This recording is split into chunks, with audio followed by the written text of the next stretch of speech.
नमस्कार दोस्तों, study with मस्ती चैनल पर आप सभी लोग का स्वागत है।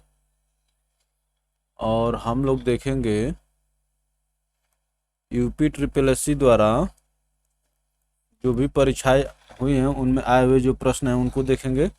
तो चलिए देखिए, क्वेश्चन नंबर 70 आपके सामने है और इसके आंसर करिए फटाफट, सीधे पॉइंट पर बात करते हैं। और दोस्तों, अच्छा लगे तो वीडियो को लाइक करके शेयर करें ताकि आपको दूसरे मित्र तक भी पहुंचे, और चैनल को सब्सक्राइब करके घंटी के आइकन को प्रेस कर लीजिए ताकि आपको हर एक वीडियो का नोटिफिकेशन मिलता रहे। फेलोपियन ट्यूब को काटना और बांधना कहलाता है, बताइए। फैलोपियन ट्यूब को काटना और बांधना क्या कहलाता है? ये कहलाता है tubectomy. Tubectomy option A correct होगा। चलिए आगे चलते हैं दोस्तों। महिला नसबंदी की प्रक्रिया में महिला की डिंब वाहिनी फैलोपियन ट्यूब को बंद कर दिया जाता है। इससे अंडाशय में बनने वाले अंडे गर्भाशय तक नहीं पहुंच पाते हैं तथा शुक्राणु के संपर्क में नहीं आते हैं। इस प्रक्रिया को महिला नसबंदी या ट्यूबेक्टोमी कहते हैं। परिवार नियोजन का यह एक अस्थायी समाधान है। तो जिससे अंडे आते हैं उसको कट करके और बांध दिया जाता है, तो ट्यूबेक्टोमी कहलाता है। चलिए आगे चलते हैं दोस्तों। देखिए कैसे कैसे प्रश्न पूछे गए हैं। वयस्क बिल्ली के कुल कितने दांत होते हैं? वयस्क बिल्ली के कुल कितने दांत होते हैं, बताइए दोस्तों फटाफट। ये देखते रहिए कौन कौन से एग्जाम में पूछे गए हैं, बार बार इसको प्रोनाउंस नहीं किया जाएगा। तो वयस्क बिल्ली के कुल 30 दांत होते हैं, ऑप्शन सी करेक्ट होगा। चलिए आगे चलते हैं, बहुत ज़्यादा समय देने कोई मतलब नहीं है। एक वयस्क बिल्ली में कुल 30 दांत होते हैं जिसमें 4 चौवर्ण किए होते हैं, इसको देखते रहिएगा। अब ऊपर नीचे सब ये सब जो हम लोग जानते हैं देखते रहेंगे। चलिए आगे चलते हैं दोस्तों। कुल 30 दांत होते हैं ऊपरी जबड़े में और निचले जबड़े में। ऊपरी जबड़े में 16 दांत होते हैं, निचले जबड़े में 14 दांत होते हैं। जिसको पढ़ने का मन होगा पढ़ लीजिएगा वीडियो को पास करके। निम्न में से कौन सा भ्रूणपोषीय बीज है, बताइए। भ्रूणपोषीय बीज है ये बताना है।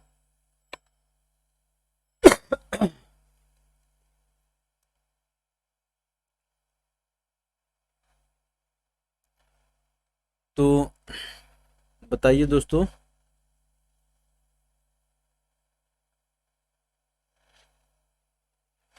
निम्न में से कौन सा एक भ्रूणपोषी बीज है? तो इसमें चना को छोड़कर सभी भ्रूणपोषी बीज है। तो आप जानते हैं कि एक से ज़्यादा उत्तर हो जाएंगे तो क्या किया जाएगा, उसको हम लोग स्किप करेंगे और वो आपको फुल मार्क्स देंगे। चलिए आगे चलते हैं दोस्तों।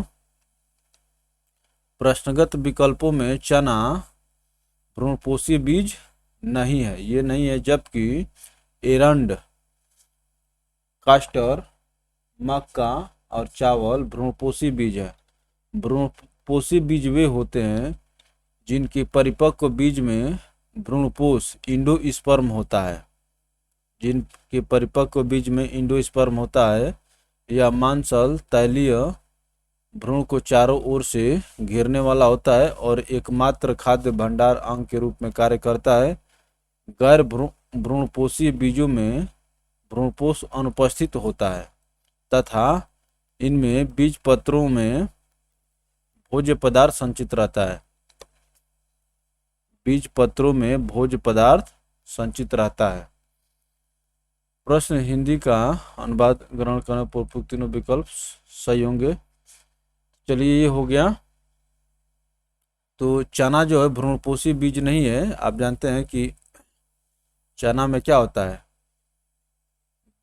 2 पत्रों में विभाजित होता है, इसीलिए इसको भ्रूणपोषी बीज नहीं है। और ये जो एरंड जो हो गया, केस्टर, मैज और चावल, ये भ्रूणपोषी बीज हैं। मकड़ी में श्वसन अंग कौन सा है? बताइए दोस्तों, मकड़ी में श्वसन अंग कौन सा है? 73 नंबर क्वेश्चन का आंसर करिए। तो मकड़ी का जो श्वसन अंग होता है वो बुक लंग्स कहलाता है। ऑप्शन बी करेक्ट होगा। हम लोग फटाफट देखेंगे, जीएस के प्रश्न है, गणित के प्रश्न है कि आपको लगाने में समय लगेगा। जिसको आना होगा वो विदिन 2 सेकेंड कर देगा। तो ये देखिए, ये मकड़ी है और ये बुक लंग्स है। और ये कैसे काम करते हैं?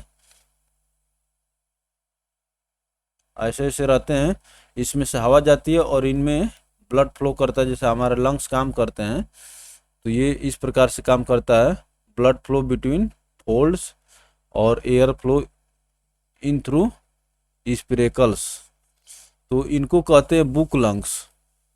चलिए याद रखेंगे आप लोग। विभिन्न प्रकार की मकड़ियों में भिन्न भिन्न प्रकार के श्वसनांग पाए जाते हैं। कुछ में बुक लंग्स तथा कुछ में नालवत ट्रैकिया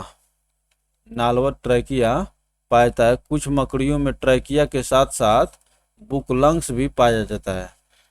कुछ मकड़ियों में चलनी ट्रैकिया, शिप ट्रैकिया पाई जाती है। उपरोक्त प्रश्न में बुक लंग्स एक विकल्प है, अतः विकल्प भी सही होगा। तो मकड़ी में बुक लंग्स, कुछ में नालवत ट्रैकिया, कुछ में चलनी ट्रैकिया पाया जाता है।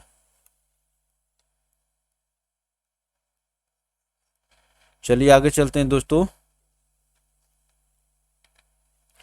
स्पंज गुहा किस जंतु संघ का विशिष्ट लक्षण है? बताइए, स्पंज गुहा किस जंतु संघ का विशिष्ट लक्षण है? तो ये जो है पोरीफेरा का है। ऑप्शन बी करेक्ट होगा। चलिए आगे चलते हैं दोस्तों। स्पंज गुहा स्पंज कोल पोरीफेरा जंतु के जीवों का विशिष्ट लक्षण है। स्पंजोकोल या जिसको स्पंज गुहा कहते हैं हिंदी में, स्पंजोकोल पोरीफेरा जंतु संघ के जीवों का विशिष्ट लक्षण है। यह प्राणी जगत के एकमात्र ऐसे जीव हैं जो चल फिर नहीं सकते। इनके शरीर में छोटे छोटे छिद्र होते हैं जिससे होकर जल इनके शरीर में प्रवेश करता है। इनका शरीर बेलनाकार होता है जिसमें नलिका तंत्र पाया जाता है, जैसे स्पंजिया,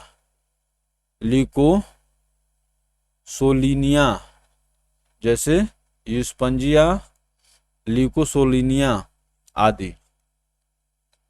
इनमें क्या पाता है? स्पंज गुहा पाता है। चलिए आगे चलते हैं दोस्तों। देखिए, ये चल फिर नहीं पाते हैं। Anatomy of sponge. और ये देखिए, स्पंजोकोल ये पाता है, ये भीतर यहाँ पर, और इधर से चारों तरफ से वाटर जाता है और फिर यहाँ से निकलता है। इसी में से अपना ये भोज्य पदार्थ लेते रहते हैं। चलिए आगे चलते हैं दोस्तों। निम्न में से कौन सी बकरी की नस्ल नहीं है? बताइए। तो ये 2016 का जो यूपी ट्रिपल द्वारा अधीनस्थ का परीक्षा हुआ था, थर्ड, इसमें बहुत ही उटपटांग प्रश्न पूछे गए थे। चलिए हम लोग देख लेते हैं। तो इसका स्टार करके आंसर दे रहा है। चलिए, उपरोक्त प्रश्न में मताऊ, बलूची तथा गोरी बकरी की नस्लें नहीं है, जबकि बीटल बकरी की नस्ल है।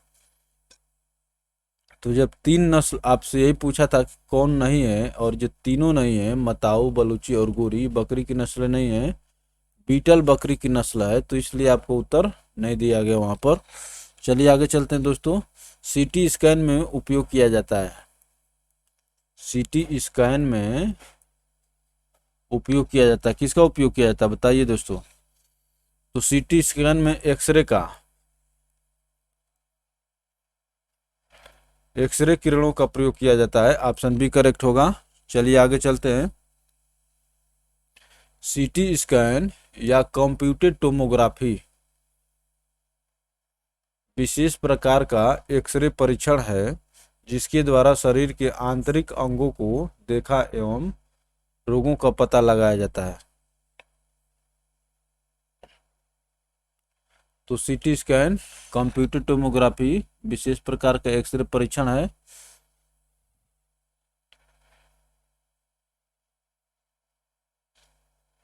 इसके द्वारा शरीर के, आप जानते हैं सभी लोग सीटी स्कैन से परिचित हैं। तो सीटी का मतलब कंप्यूटर टोमोग्राफी। चलिए और आगे चलते हैं। निम्नलिखित में से कौन सा बायोडिग्रेडेबल जैव निम्नीकरण सामग्री नहीं है? किसको जो आप फेंक देंगे तो गल करके मिट्टी में नहीं मिलता है, बताइए।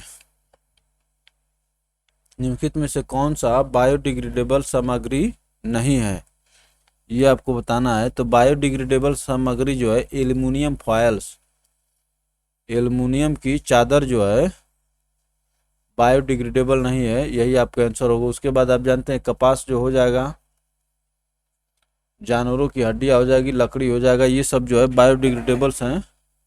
चलिए और आगे चलते हैं दोस्तों। एल्यूमिनियम फॉयल जैव निम्नीकरण नहीं है। जैव निम्नीकरण पदार्थ वे पदार्थ होते हैं जो सूक्ष्म जीव द्वारा जैविक प्रक्रम में सरल पदार्थ में अपघटित हो जाते हैं।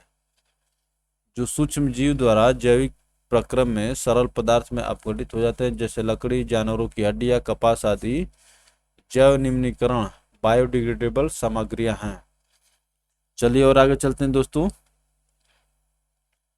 जल चक्र के दौरान वाष्पीकरण की प्रक्रिया में एक पौधे का निम्न में से कौन सा हिस्सा शामिल होता है, बताइए। जल चक्र के दौरान, तो ये आप सभी जानते हैं, पत्तियों से क्या होता है, ट्रांसपीरेशन होता है। इसको ट्रांसपीरेशन कहा जाता है, इवोपोरेशन नहीं कहेंगे यहाँ पर, ट्रांसपीरेशन। चलिए आगे चलते हैं दोस्तों। आइए थोड़ा सा देखते हैं नीला कलर कैसा चलता है। जल चक्र के दौरान वाष्पीकरण की प्रक्रिया में पौधों की पत्तियां भाग लेती हैं। पौधों की पत्तियों में उपस्थित पर्णरंध्र स्टोमेटा द्वारा जल का वाष्पीकरण होता है।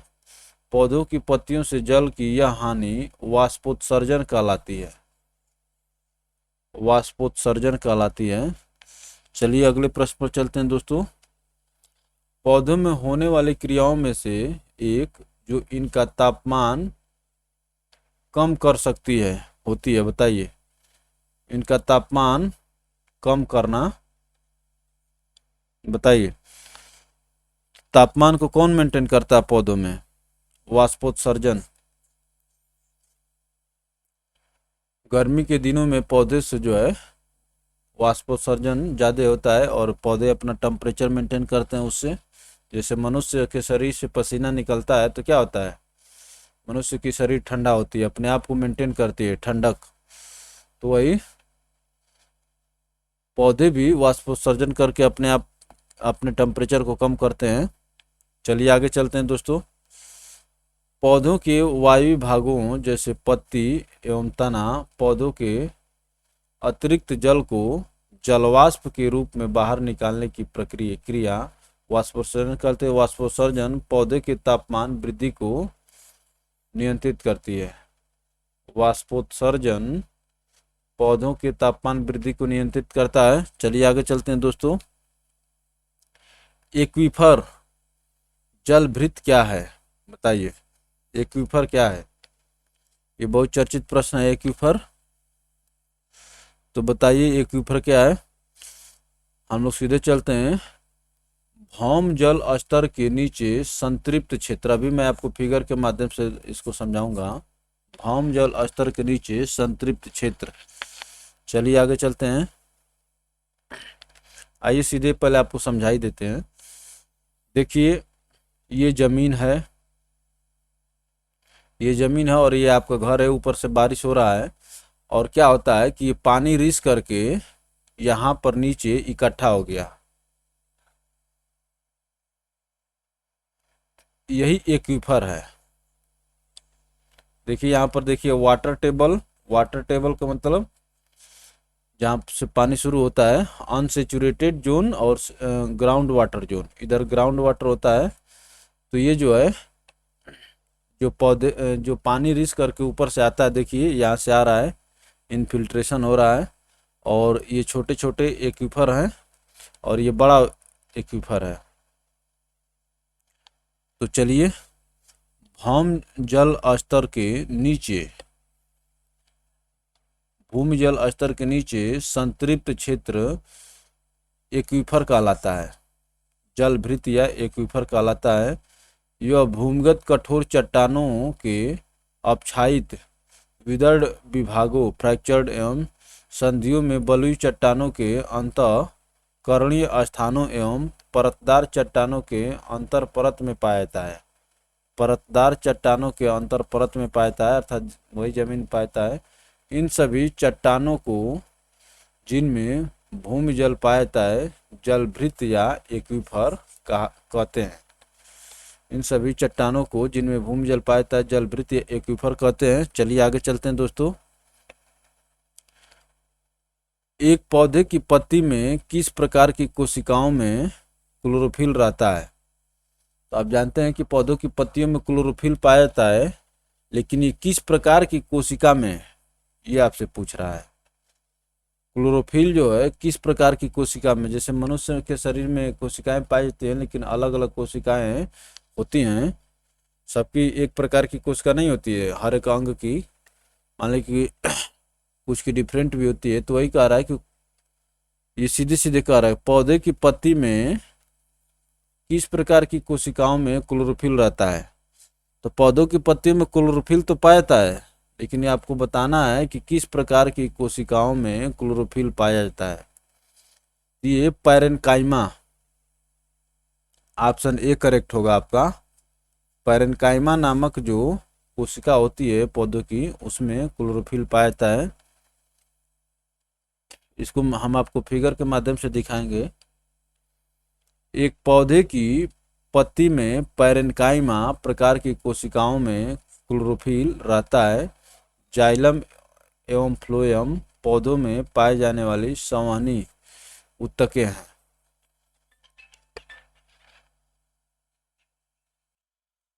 तो चलिए दोस्तों, हम लोग यहाँ पर देखेंगे कि पौधों में देखिए the 3 basic type of plant tissue. तो ये 3 प्रकार की टिश्यू पाई जाती हैं, उत्तक पाई जाती हैं।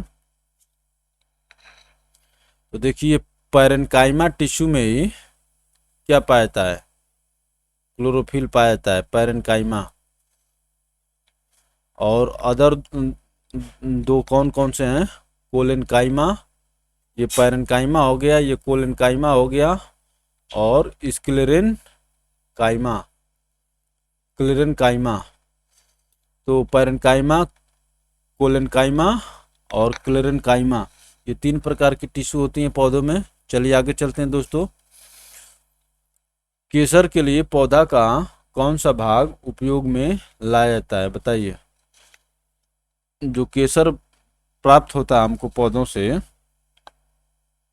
वो पौधे के किस हिस्से से प्राप्त किया जाता है, बताइए। तो ये जो प्राप्त किया जाता है स्टिग्मा से, अंग्रेजी में इसके लिए शब्द है स्टिग्मा, और स्टिग्मा को हिंदी में क्या कहते हैं, वर्तिकाग्र। ऑप्शन बी करेक्ट होगा। चलिए आगे चलते हैं दोस्तों। केसर एक मसाला है जिसे क्रोकस सटाइवस नामक पौधे के पुष्प की वर्तिकाग्र से प्राप्त करते हैं। केसर को कुमकुम, जाफरान या सैफरान भी कहते हैं। केसर को कुमकुम और जाफरान या सैफरान भी कहते हैं।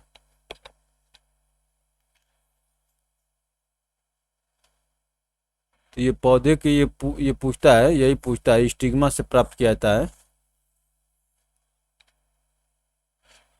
क्राकस स्टीवस सिटिवस, क्रोकस सिटिवस।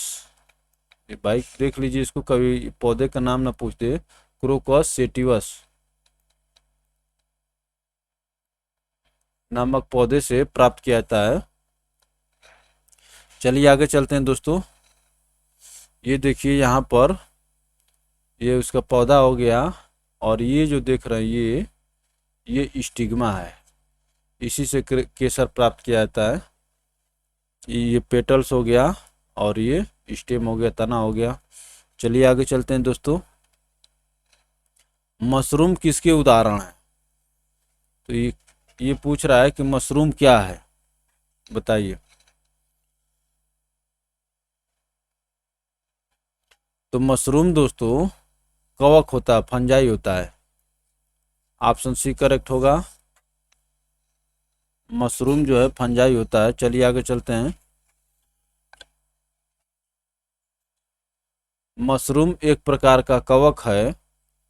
मशरूम एक प्रकार का कवक है। यह एक मृतोपजीवी सैप्रोफाइटिक जीव है जो मरी हुई चीज़ों पर ये अपना भोजन बनाता है। यह एक मृतोपजीवी सैप्रोफाइटिक जीव है। तो मशरूम एक क्या है? कवक है, फंगस।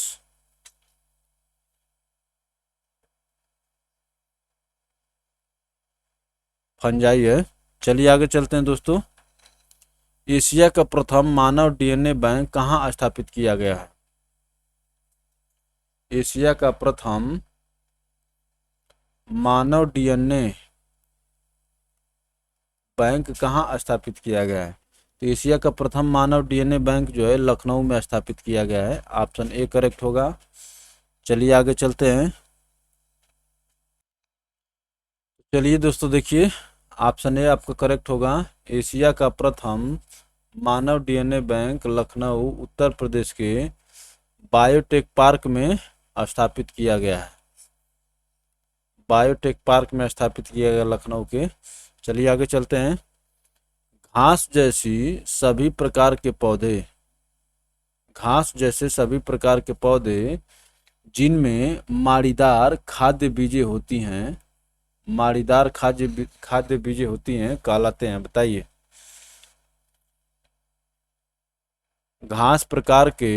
घास जैसे सभी प्रकार के पौधे जिनमें माड़ीदार खाद्य बीजें होती हैं क्या कहलाते हैं? तो अनाज कहलाते हैं। ऑप्शन बी करेक्ट होगा। जिनमें माड़ीदार खाद्य बीजें होती हैं कहलाते हैं अनाज। घास जैसे सभी प्रकार के पौधे जिनमें माड़ीदार खाद्य बीजें होती हैं अनाज कहलाते हैं। उसके अंतर्गत गेहूं, धान जैसी खाद्य फसलें आती हैं। चलिए आगे चलते हैं दोस्तों।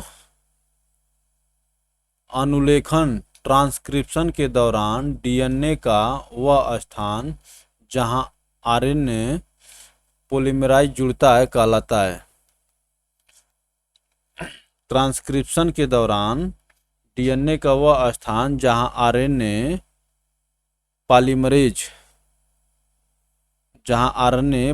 जुड़ता है कहलाता है, क्या कहलाता है? प्रमोटर कहलाता है, प्रोमोटर। ऑप्शन सी करेक्ट होगा। चलिए आगे चलते हैं। डीएनए से आनुवंशिक सूचनाओं का आरएनए में स्थानांतरण अनुलेखन कहलाता है। डीएनए से आनुवंशिक सूचनाओं का आरएनए में स्थानांतरण अनुलेखन कहलाता है। यह प्रक्रिया कोशिका के केंद्रक में होती है। यह प्रक्रिया कोशिका के केंद्रक में होती है। इसके 3 भाग होते हैं: प्रारंभन स्थल, समापक स्थल और संरचनात्मक जीन। जहाँ से अनुलेखन की क्रिया प्रारंभ होती है उसे प्रारंभन स्थल कहते हैं, जिसके पहले प्रोमोटर स्थल होता है। इस स्थल से आरएनए पॉलीमरेज का सिग्मा फैक्टर जुड़ता है। आरएनए पॉलीमरेज का सिग्मा फैक्टर जुड़ता है। तो डीएनए से जहाँ पर आरएनए पॉलीमरेज जुड़ता है उसको प्रोमोटर कहते हैं। चलिए आगे चलते हैं दोस्तों। क्रेब्स चक्र का दूसरा नाम है, क्रेब्स चक्र का दूसरा नाम क्या है बताइए। तो क्रेब्स चक्र को सिट्रिक एसिड चक्र भी कहते हैं। ऑप्शन ए करेक्ट होगा। क्रेब्स चक्र को सिट्रिक एसिड चक्र भी कहते हैं। ये अच्छा प्रश्न है। क्रेब्स चक्र वायवीय श्वसन की एक अवस्था है जो माइटोकॉन्ड्रिया के मैट्रिक्स में होती है। जो माइटोकॉन्ड्रिया के मैट्रिक्स में होती है, इस क्रिया में ग्लूकोज का अंतः पदार्थ पायरुविक अम्ल पूर्ण रूप से ऑक्सीकृत होकर कार्बन डाइऑक्साइड और जल में बदल जाता है तथा अधिक मात्रा में ऊर्जा मुक्त होती है। इसे साइट्रिक एसिड चक्र या ट्राई कार्बोक्सिल अम्ल चक्र TCA, इसे साइट्रिक एसिड चक्र या ट्राई कार्बोक्सिलिक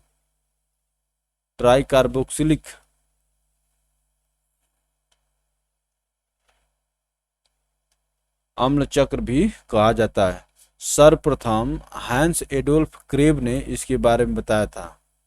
तो क्रेब्स चक्र के बारे में कौन बताए थे? Hans Adolf Krebs. Hans Adolf Krebs इसके बारे में पहली बार बताए थे। चलिए आगे चलते हैं दोस्तों। ये देखिए, ये होता है क्रेब्स चक्र। ये हो गया सिट्रिक एसिड चक्र भी इसको कहते हैं। और ये सब सारी क्रियाएं जो हैं माइटोकॉन्ड्रिया के अंदर होती हैं। चलिए आगे चलते हैं। केंचुए का उत्सर्जी अंग है, बताइए केंचुए का उत्सर्जी अंग क्या है? केंचुए अपने शरीर से अपशिष्ट पदार्थों को किस अंग से बाहर करता है? जैसे मानव जो अपने मल को बाहर करता है, यूरिन को बाहर करता है, तो वही कह रहा है कि केंचुए का उत्सर्जी अंग क्या है? केंचुआ का उत्सर्जी अंग नेफ्रीडिया होता है। ऑप्शन बी करेक्ट होगा। चलिए आगे चलते हैं। केंचुए का उत्सर्जी अंग नेफ्रीडिया होता है। यह केंचुए के शरीर में द्रव की मात्रा तथा उसके कंपोजिशन को नियंत्रित करता है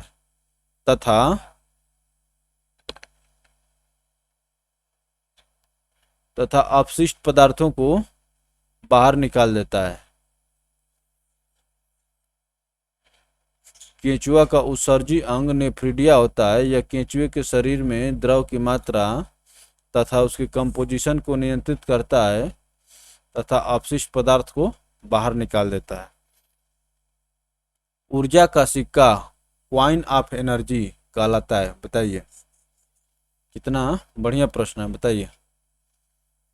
क्वाइन ऑफ एनर्जी कहलाता है, किसको कहते हैं? Coin of energy. तो क्वाइन ऑफ एनर्जी जो है एटीपी को कहा जाता है। एटीपी और एडीपी होता है ना, तो इसको एटीपी को क्वाइन ऑफ एनर्जी कहा जाता है। एटीपी या एडिनोसिन ट्राईफॉस्फेट, एटीपी का ये फुल फॉर्म है। एडिनोसिन ट्राईफॉस्फेट किसी कोशिका के जैव रासायनिक अभिक्रिया में ऊर्जा प्रदान करने वाली आधारभूत इकाई है। ऊर्जा प्रदान करने वाली आधारभूत इकाई है। इसी कारण इसे ऊर्जा की मुद्रा या सिक्का कहा जाता है। एटीपी याद रखेंगे और इसका ये फुल फॉर्म भी याद रखेंगे, एडिनोसिन ट्राईफॉस्फेट। चलिए आगे चलते हैं दोस्तों। पौधों में मूल रोमों द्वारा जल जिस प्रक्रिया से अवशोषित किया जाता है वह कहलाता है मूल रोम। जड़ों में रोम पाए जाते हैं, तो वही कह रहा है कि क्या कारण है कि उस रोम में जल एंट्री करता है, बताइए। पौधों में मूल रोमों द्वारा जल जिस प्रक्रिया से अवशोषित किया जाता है वह कहलाती है, तो उसको ऑस्मोसिस कहते हैं, परासरण। इसके लिए अंग्रेजी में शब्द है ऑस्मोसिस।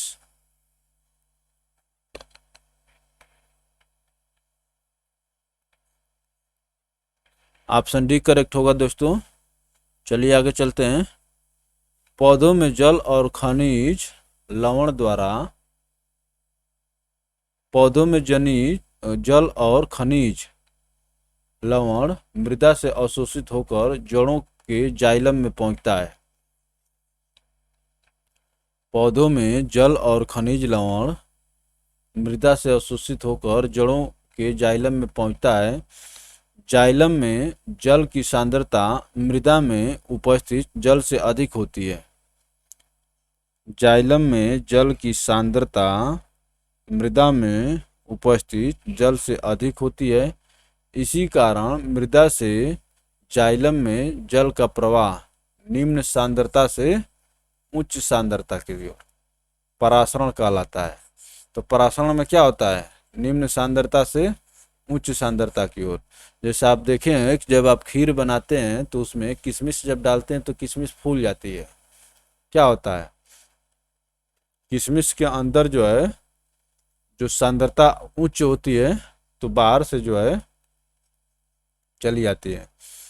तो समझ रहे हैं सांद्रता का मतलब क्या है? गाढ़ापन समझ लीजिए। निम्न सांद्रता से, जैसे मान ली कि दो चीजें हैं तो निम्न सांद्रता से उच्च सांद्रता की तरफ जाता है, वही प्रक्रिया क्या कहलाती है? ऑस्मोसिस कहलाती है। वही कह रहा है कि जाइलम में जल की सांद्रता मृदा में उपस्थित जल से अधिक होती है। वायु कोष उपस्थित होते हैं, बताइए किसमें वायु कोष उपस्थित होते हैं? तो वायु कोष जो है उन पौधों में उपस्थित होते हैं जो जल में तैरते रहते हैं। तो इसमें जलोद्भिद हो जाएगा। इसी कारण से वो जल में तैरते रहते हैं। वायु कोष उपस्थित होते हैं जलोद्भिद में। ऑप्शन ए करेक्ट होगा। चलिए आगे चलते हैं। जलोद्भिद पौधों में वायु कोष उपस्थित होता है जिसके कारण पौधे जल में तैरते रहते हैं। वायु कोष की उपस्थिति से यह जल से हल्का हो जाता है। आर्किमिडीज का सिद्धांत आप सभी जानते ही हैं, कोई चीज़ें कैसे तैरती हैं। तो वायु कोष की उपस्थिति से यह जल से हल्का हो जाता है। निम्न में से वह कौन सा है जो अपने भोजन के लिए कीटों को पकड़ लेता है? कीटभक्षी पौधे का नाम आप लोग सुने होंगे।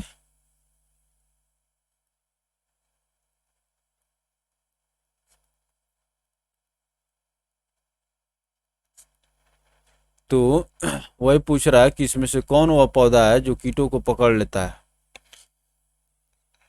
तो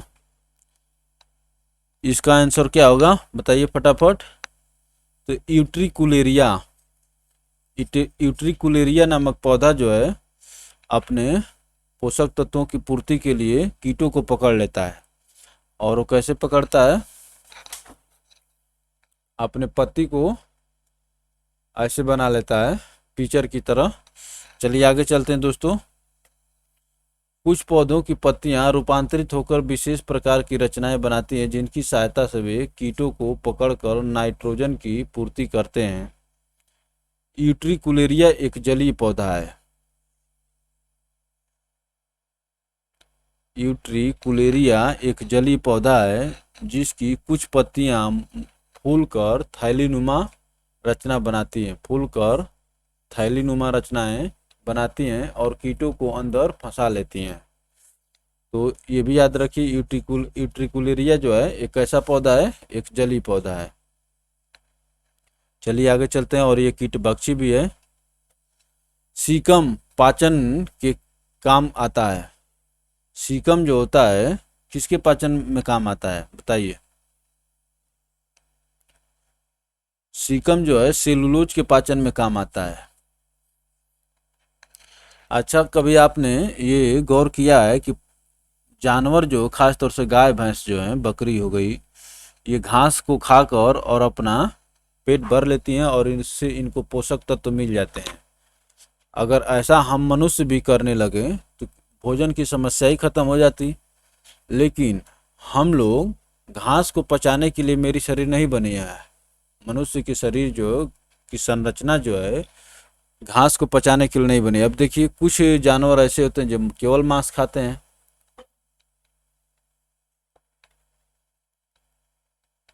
केवल मांस खाते हैं, तो उसी तरह से सीकम जो है सेलुलोज के पाचन में काम आता है। और ये जो है सीकम मनुष्य में भी पाया जाता है, लेकिन बहुत छोटे आकार में पाया जाता है, इसीलिए हम लोग सेलुलोज का पाचन नहीं अच्छे से कर पाते हैं। खाने के लिए तो आप भी साग खाते ही हैं, लेकिन पका करके खाते हैं, लेकिन पशु तो ऐसे ही खा लेते हैं। तो इसीलिए सीकम सेलुलोज के पाचन में काम आता है। चलिए, शाकाहारी जीवों में सेलुलोज का पाचन सीकम में होता है। सीकम में सेलुलोज पाचक बैक्टीरिया पाई जाती है। सीकम में क्या होता है? बैक्टीरिया पाई जाती है जो सेलुलोज को पचाने में सहायक है। तो शाकाहारी कौन है? मनुष्य भी शाकाहारी में आता है, शाकाहारी मांसाहारी दोनों है। तो खास तौर से प्योर शाकाहारी जो हैं जानवर होते हैं। ये देखिए, ये सीकम है, मनुष्य के शरीर में ये सीकम है। यहाँ पर जो बड़ी आंत देखते हैं, बड़ी आंत और छोटी आंत जहाँ मिलती है ये सीकम है। देखिए, ये स्मॉल इंटेस्टाइन हो गया, ये लार्ज इंटेस्टाइन हो गया। तो सीकम लोकेशन हम लोग देख रहे हैं, और इसका स्पेलिंग क्या होता है? CUCUM caecum. चलिए आगे चलते हैं दोस्तों।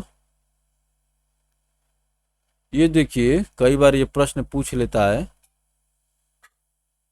इसमें स्मॉल इंटेस्टाइन के 3 पार्ट होते हैं, और इसी तरह से सबसे जो पहले पार्ट आता है उसको डियोडिनम कहते हैं, उसके बाद जेजुनम आता है, उसके बाद इलियम आता है।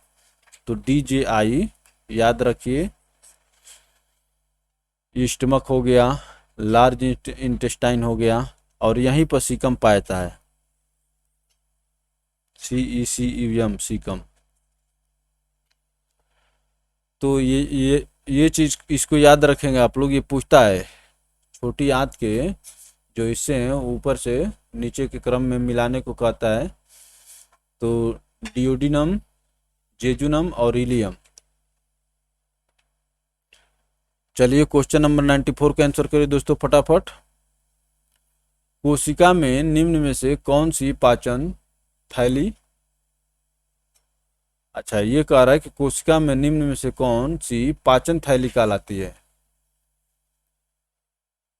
तो कोशिका में आप जानते हैं कि कई प्रकार के अंग पाए जाते हैं। अंग का मतलब कोशिका के अंग, कोशिकांग। हमारी शरीर कोशिकाओं से मिल करके बनी है। तो कोशिका में जो है कई प्रकार के छोटे छोटे ऑर्गेनल्स पाए जाते हैं। तो उसमें कह रहा है कि किसको पाचक थैली कहा जाता है या पाचन थैली कहा जाता है। थोड़ा सा इसकी लैंग्वेज ठीक नहीं है, लेकिन कोई बात नहीं, चलिए कंप्रोमाइज करते हैं। तो लाइसोसोम को जो है कोशिका की पाचन थैली कहा जाता है। ये क्या करता है कि कोशिका में कोई भी चीज़, बाहरी चीज़ एंट्री करता है तो उसको ये डाइजेस्ट कर देता है और कोशिका की सुरक्षा करता है। लाइसोसोम को कोशिका की पाचन थैली कहा जाता है क्योंकि कोशिका में आए हुए किसी बाहरी पदार्थ को निगलकर यह कोशिका को स्वच्छ रखता है। क्योंकि कोशिका में आए हुए किसी बाहरी पदार्थ को निगलकर यह कोशिका को स्वच्छ रखता है। चलिए आगे चलते हैं दोस्तों। कुछ पौधों के बीज अंकुरित नहीं हो पाते यदि वह फल बच्ची पक्षियों के पाचन तंत्र से न गुजरे। ये कह रहा है कि कुछ पौधों के बीज जो है अंकुरित नहीं हो पाते यदि वे फल बच्ची पक्षियों के पाचन क्षेत्र से न गुजरे। इसका कारण है, क्या कारण है? तो कुछ बीजों पर बीज आवरण लगा रहता है और वह अपारगम्य रहता है। जब बीज को जल मिलेगा नहीं तो बीज कैसे अंकुरित होगा? तो वही जब उस फल को पक्षी खा लेते हैं तो वो जो है बीज का आवरण जो है हट जाता है, फिर उनके मल में वो बीज आता है जमीन पर मल के माध्यम से, और फिर वो अंकुरित हो जाता है। तो वही जो है जिन बीजों पर बीज आवरण पाया जाता है और वो कैसा होता है? अपारगम्य होता है। वही बीज इस प्रक्रिया से गुजरने के बाद ही उनका अंकुरण हो पाता है। ऑप्शन बी करेक्ट होगा। चलिए आगे चलते हैं दोस्तों। कुछ बीज जैसे रास्पबेरी, ब्लैकबेरी के बीज आवरण जल के लिए अपारगम्य होते हैं। तो ये रास्पबेरी, ब्लैकबेरी के बीज आवरण जल के लिए अपारगम्य होते हैं, अतः वे प्रकृति में स्वतः अंकुरित नहीं होते। जब ये बीज पक्षियों के आहार नाल से होकर गुजरते हैं तो अम्लीय पाचक रसों के प्रभाव से इनका बीज आवरण कमजोर हो जाता है, जिसके बाद वह जल के लिए पारगम्य हो जाता है और उसमें अंकुरण संभव हो जाता है। तो रास्पबेरी और ब्लैकबेरी इन्हीं के बीज जो हैं इस प्रक्रिया का पालन करते हैं। चलिए आगे चलते हैं दोस्तों। भारत में व्यावसायिक रूप से जारी पहला आनुवंशिक रूप से संशोधित पौधा है। तो बीटी काटन आप लोग सुने होंगे, पहला पूछा है तो पहला काटन था, इसीलिए आपका ऑप्शन क्या होगा? ऑप्शन डी करेक्ट होगा। भारत में व्यावसायिक रूप से जारी पहला आनुवंशिक रूप से संशोधित पौधा है, तो बीटी काटन हो गया, बीटी कपास। चलिए और आगे चलते हैं दोस्तों। बीटी कपास आनुवंशिक रूप से संशोधित जीएम, जेनेटिकली मॉडिफाइड एकमात्र फसल है जिसे भारत सरकार द्वारा व्यावसायिक खेती के लिए अनुमोदित किया गया। इसे वर्ष 2002 में अनुमोदित किया गया। बीटी बैगन पर बहुत हो हल्ला हुआ था और इसको बैन किया गया क्योंकि वो मनुष्य के स्वास्थ्य को नुकसान पहुंचा रहा था। लेकिन कपास क्या नुकसान पहुंचाएगा? उसे तो भाई कपास को उत्पादन करिए और आराम से कपास से निर्मित वस्तुएं, रेशे, धागे बनाइए। निम्नलिखित में से कौन सा विकल्प भारत में आनुवंशिक रूप से संशोधित वाणिज्यिक तौर पर सर्वप्रथम जारी पौधा है? वही अभी हम लोग जो देखे हैं क्वेश्चन नंबर 96 में, तो ये बीटी कपास, ऑप्शन डी करेक्ट होगा।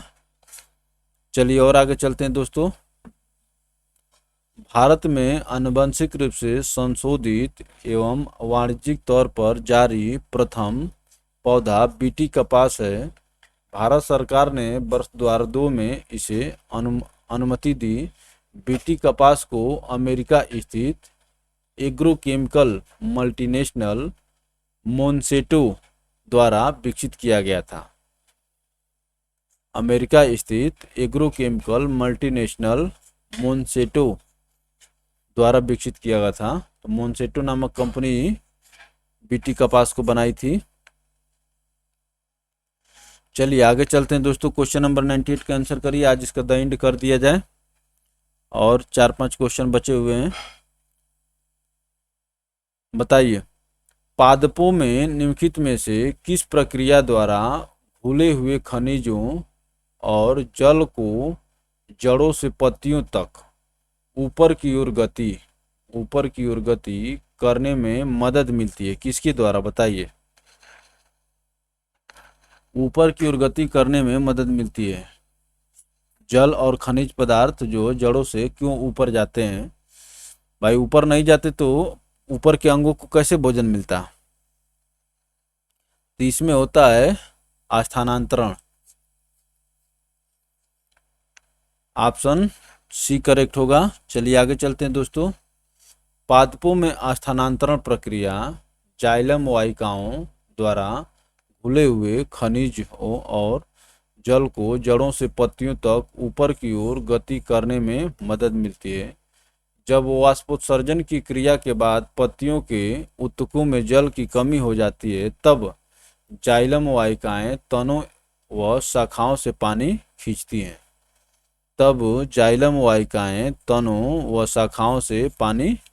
हैं। चलिए आगे चलते हैं दोस्तों। क्वेश्चन नंबर 99 के आंसर करिए फटाफट।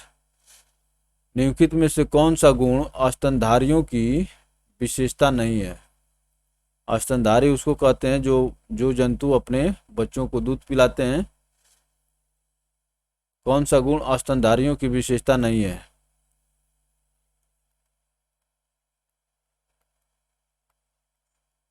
बताइए। तो ये बताइए, मनुष्य तो स्तनधारी है, मनुष्य तो स्तनधारी है, लेकिन क्या मनुष्य का हृदय में कितने कक्ष होते हैं? 2 कक्ष होते हैं कि 3 कक्ष होते हैं? आप सभी जानते हैं कि मनुष्य के हृदय में 4 कक्ष होते हैं। तो यही नहीं है विशेषता, त्रिकक्षी हृदय पाया जाता है। तो त्रिकक्षी हृदय नहीं पाया तो यही जो है विशेषता नहीं है, यही आपका उत्तर हो जाएगा। और बाकी देख लीजिए, ये गर्म रक्त वाले जीव होते हैं। गर्म रक्त वाले जीव किसको कहते हैं? Warm blooded animals. जो जीव अपने शरीर के टेम्परेचर को मेंटेन करते हैं उनको वार्म ब्लडेड एनिमल्स कहते हैं। चलिए आगे चलते हैं। इनकी त्वचा में बालों के साथ साथ पसीने और तेल की ग्रंथियां भी पाई जाती हैं। इनकी त्वचा में बालों के साथ साथ पसीने और तेल की ग्रंथियां भी पाई जाती हैं। अधिकांश स्तनधारी जीवित शिशु पैदा करते हैं। ये सब हो जाएगा। तो अधिकांश स्तनधारी जीवित शिशु पैदा करते हैं। चलिए आगे चलते हैं दोस्तों। गर्म रक्त का पाया जाना, त्वचा में बालों के साथ साथ पसीने और तेल की ग्रंथियों को पाया जाना तथा जीवित शिशु पैदा करना आदि स्तनधारियों की विशेषता है। परंतु त्रिकक्षी हृदय का मिलना स्तनधारियों की विशेषता नहीं है। इनमें हृदय 4 कोष्ठीय होता है, जिसके अगले भाग में दायां आलिंद और बायां आलिंद तथा पिछले भाग में दायां निलय तथा बायां निलय होता है। मानव हृदय नामक थैली में सुरक्षित रहता है। तो मानव के हृदय जो है पेरिकार्डियम, हृदय आवरण, उसको पेरिकार्डियम कहते हैं। पेरिकार्डियम नामक थैली में सुरक्षित रहता है। चलिए आगे चलते हैं दोस्तों। क्वेश्चन नंबर 100 का आंसर करिए। निम्न किस जानवर की लघु छोटी आंत होती है? थोड़ा सा लिखने में सही नहीं किया है। निम्न किस जानवर की लघु छोटी आंत होती है? तो ये पूछ रहा है कि किस जानवर की छोटी आंत छोटी होती है, बताइए। आप जानते हैं कि मनुष्य में जो छोटी आंत होती है उसकी लंबाई क्या होती है? बड़ी होती है। लेकिन किस जानवर में जो है छोटी आंत जो है छोटी होती है? मनुष्य में उल्टा होता है। बड़ी आंत जो है छोटी होती, लंबाई में छोटी होती है, और छोटी आंत क्या होती है? लंबाई में बड़ी होती है। अभी हम लोग छोटी आंत के 3 हिस्सा भी देखे हैं, DJI। ये पूछता है इसलिए मैं आपको सोचा बता देता हूँ। तो ऊपर से आएंगे तो छोटी आंत का सबसे पहला हिस्सा क्या होगा? डियोडिनम होगा, उसके बाद जेजुनम होगा, उसके बाद इलियम होता है। तो छोटी आंत की लंबाई कम होती है किसके में, बताइए।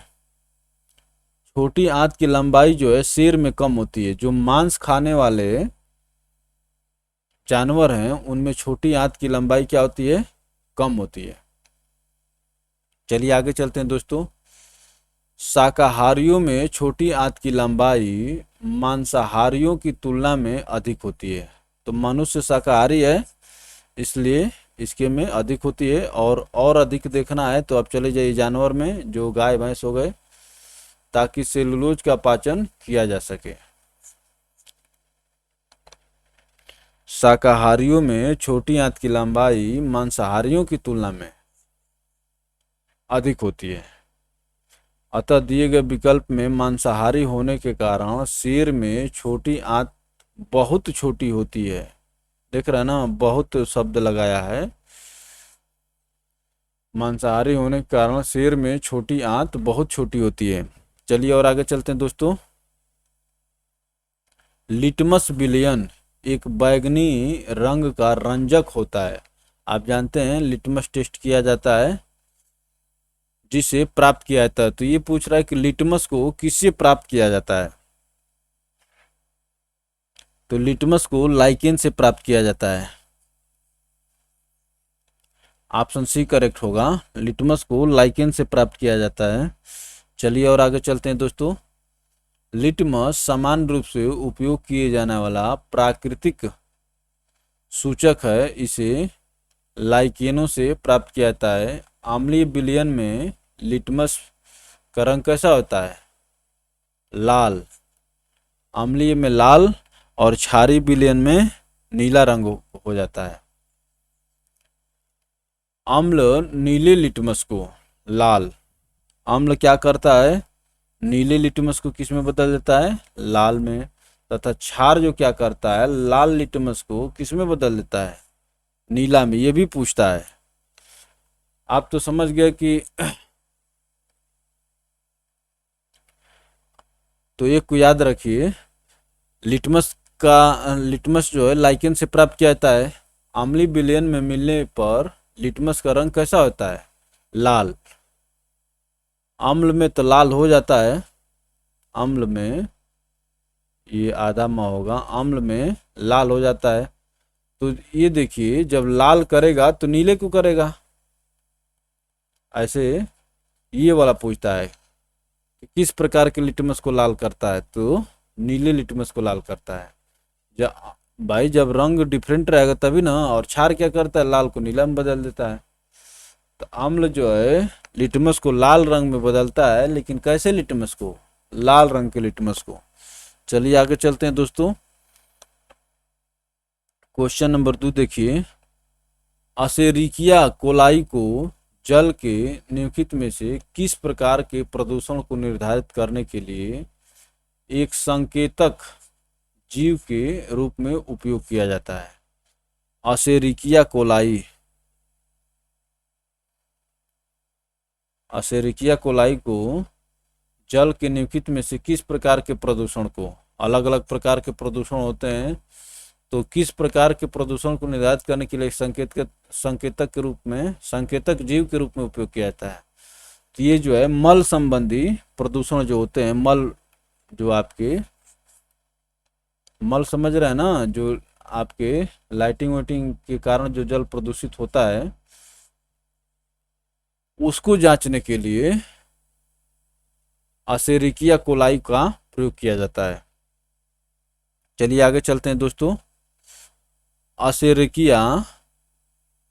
असेरिकिया कोलाई, ई कोलाई को जल के मल संबंधी पदार्थ के प्रदूषण को निर्धारित करने के लिए एक संकेतक जीव के रूप में उपयोग किया जाता है। एक संकेतक जीव के रूप में उपयोग किया जाता है, एक संकेतक जीव के रूप में उपयोग किया जाता है। चलिए आगे चलते हैं दोस्तों। और ये रहा आज का अंतिम प्रश्न, इसको बताइए फटाफट। निम्नलिखित में से कौन सी प्रक्रिया एक जीव में ऊर्जा उत्पन्न करती है, बताइए। तो ऊर्जा कैसे मिलती है, जब कोई चीज बर्न होती है तो ऊर्जा मिलती है। जैसे आप गैस को जलाते हैं, गैस जलती है तो क्या देता है, आपको ऊर्जा देता है ना। उसी तरह से शरीर में ऑक्सीजन जब जाके जलता है तो क्या होता है, ऊर्जा मिलती है। तो कैसे होता है, श्वसन के माध्यम से। इसीलिए सांस लेना जरूरी है। कौन सी प्रक्रिया एक जीव में ऊर्जा उत्पन्न करती है, श्वसन होगा इसका ऑप्शन। चलिए आगे चलते हैं दोस्तों। श्वसन प्रक्रिया एक जीव में ऊर्जा उत्पन्न करती है। श्वसन की प्रक्रिया में जटिल भोज्य पदार्थों का सामान्य शरीर तापमान पर विभिन्न एंजाइमों के नियंत्रण में क्रमिक अपघटन होता है, क्रमिक अपघटन होता है। इसके परिणाम स्वरूप भोज्य पदार्थों का कार्बन डाइऑक्साइड एवं जल में विघटन होता है तथा ऊर्जा उत्पन्न होती है। तो मनुष्य में श्वसन के दौरान ऊर्जा उत्पन्न होती है। और ये रहा दोस्तों आज का अंतिम प्रश्न, और यहीं पर बायोलॉजी का द एंड होता है। और आगे हम लोग देखते हैं, हिंदी चालू होगा। तो चलिए दोस्तों, आप सभी को धन्यवाद। अच्छा लगे तो वीडियो को लाइक करके शेयर करें ताकि आपके दूसरे मित्रों तक भी पहुंचे, और चैनल को सब्सक्राइब करके घंटी के आइकन को प्रेस करें ताकि आपको हर एक वीडियो को नोटिफिकेशन मिलता रहे।